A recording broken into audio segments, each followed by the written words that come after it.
아이즈원이 언론 보도 자료를 통해 해체를 결정했습니다. 상당히 아쉬운 결정인데요. 다른 걸그룹과 다르게 아이즈원은 기간이 정해진 걸그룹이었습니다. 프로듀스 48을 통해 데뷔하게 된 그녀들은 2년 6개월까지 활동하기로 정해져 있었습니다. 그러나 전 세계적인 팬데믹 사태로 인해 절반 이상을 제대로 된 활동을 하지 못했습니다. 그리고 중간에 엠넷 경연 프로그램 순위 조작 사건이 있었고 이 폭풍을 아이즈원도 피하지 못했습니다. 그럼에도 불구하고 아이즈원은 팬들의 꾸준한 사랑을 한국, 일본, 전 세계에서 받았습니다.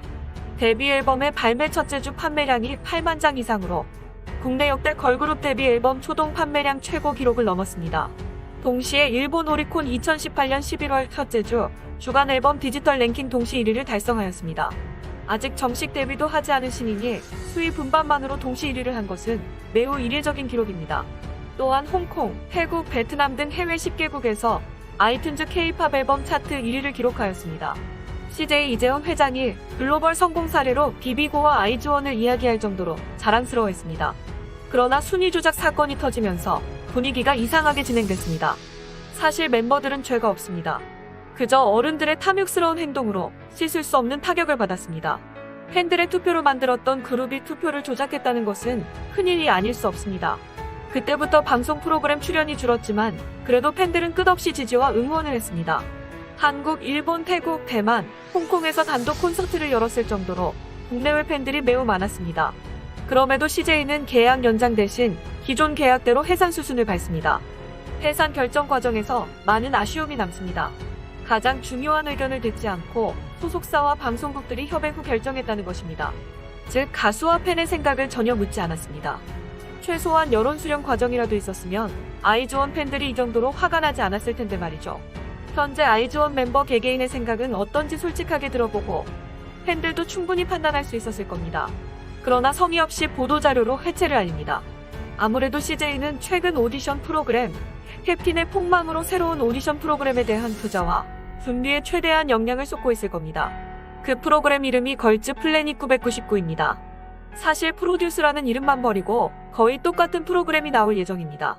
무려 한중일 소녀들을 모집하고 있습니다. 우연인지 모르겠지만 아이즈원 해단 시점과 비슷합니다.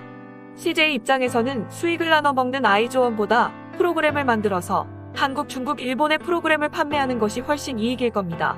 뿐만 아니라 광고, 협찬 수익까지 하면 훨씬 많은 돈을 벌 수 있습니다. 아이즈원의 성공은 멤버들의 성과가 아닌 방송국의 성과, 즉 CJ 자신이 만든 창조물로 생각하는 것 같습니다.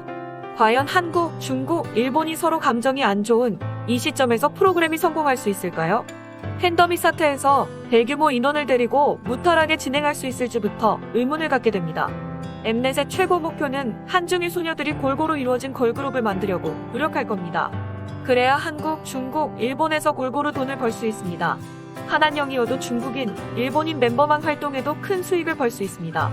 베이징 동계 올림픽이 가까워지는 시점이어서 어쩌면 한국 멤버들도 중국에서 활동할 수 있을지 모르겠습니다.